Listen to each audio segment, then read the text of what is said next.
नमस्कार सेविका ताईंनो. मी राजश्री आपल्या व्हॉइस ऑफ अंगणवाडी या चॅनलमध्ये सहर्ष स्वागत करत आहे.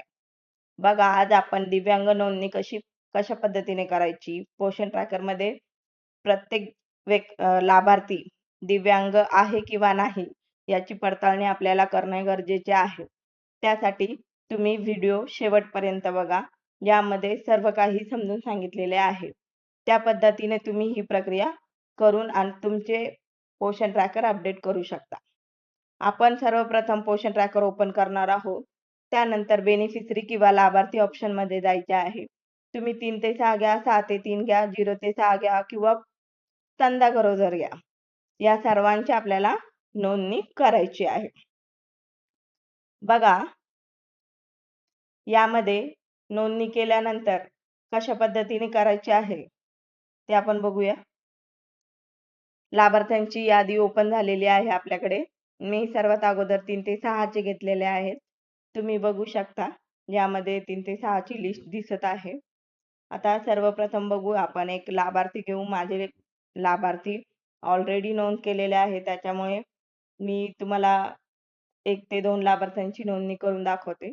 बघा, लाभार्थी ओपन केल्यानंतर लाभार्थीमध्ये जायचं, लाभार्थ्याला सिलेक्ट करायचं.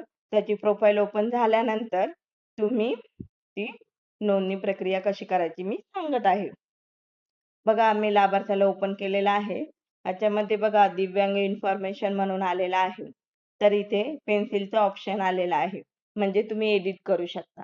आता एडिट केल्यानंतर यस जर केलं किंवा होय जर केलं तर तिथे तुम्हाला विचारलं जाणार आहे की कशा पद्धतीचं दिव्यांग आहे. हालचाल करता येत नाहीये, मानसिक स्थिती चांगली नाही, डोळ्यांनी दिसत नाहीये, कानाने ऐकायला येत नाही किंवा बोलता येत नाही. यापैकी कोणतं आहे ते निवडायचं आहे. त्यानंतर तुम्ही खाली 18 डिजिटचा UID क्रमांक टाकायचा, जो त्यांच्याकडे अपंग म्हणून नोंदवलेला असतो किंवा दिव्यांग म्हणून नोंदणी केलेला असतो. त्याच्यानंतर बघा, सबमिट करायचं आहे. ID टाकायचा, सबमिट करून टाकायचं. आणि जर दिव्यांग नसेल तर नो ऑप्शनला क्लिक करायचं आहे आणि सबमिट करायचं आहे. दिव्यांग नसेल, मी पुन्हा एकदा सांगते की अपंग किंवा दिव्यांग नसेल तर तुम्ही त्या ऑप्शनला नो करायचं किंवा नाही करायचं आणि सबमिटला क्लिक करायचं. सबमिट केल्यानंतर ती प्रक्रिया पूर्ण होणार आहे. तुम्ही याच्यामध्ये चेक करू शकता.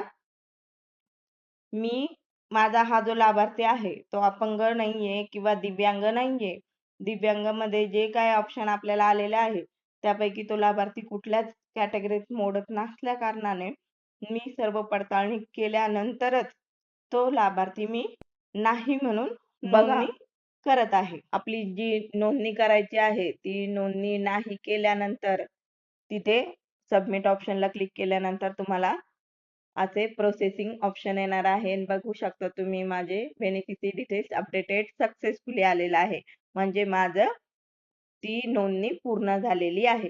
डन केल्यानंतर तुम्ही बघू शकता, नॉट डिक्लेअरच्या ठिकाणी थोडंसं बॅक जायचं, थोडंसं रिफ्रेश करायचं. त्याला रिफ्रेश केल्यानंतर तुम्हाला पुन्हा तेच ओपन करून दाखवते मी.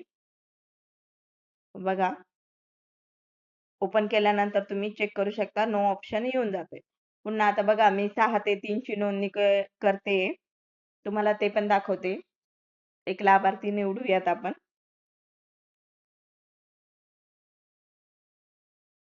बघा, माझे सर्व डिटेल्स अपडेट झालेले आहे, त्याच्यामुळे ते शोधून करावं लागत आहे. बघा, आज आपण 6 ते 3 चं बघतोय. बघा, दिसत आहे तुम्हाला दिव्यांग इन्फॉर्मेशन. सगळ्यात खाली जायचं आहे प्रोफाईल मध्ये. सगळ्यात खाली गेल्यानंतर स्क्रोल करून सगळ्यात खाली जायचं आहे, प्रोफाईल ओपन करून. यादी दिसते बघा. बघा, सगळ्यात शेवटला गेल्यानंतर दिव्यांग इन्फॉर्मेशन आहे, तिथे नॉट डिक्लेअर आहे, म्हणजे मला ही माहिती पूर्ण मिळालेली नाही किंवा मी ते डिक्लेअर केलेले नाहीये. तर मग आता मी ते डिक्लेअर करणार आहे, म्हणजे येस किंवा नो ही नोंदणी करणार आहे. आपण डिक्लेअरच नाही म्हटल्यावर आपल्याला माहीतच नाही असा त्याचा अर्थ होतो. तर बघा, तुम्हाला व्हिडिओ आवडल्यास लाईक करा, सबस्क्राईब करा आणि अशाच नवनवीन व्हिडिओसाठी मला चॅनलला फॉलो करा. बघा, तुम्हाला जर युजफुल वाटत असेल व्हिडिओ तर मला कमेंट करून नक्की सांगा. तुमचा अभिप्राय माझ्यासाठी खूप मोलाचा आहे.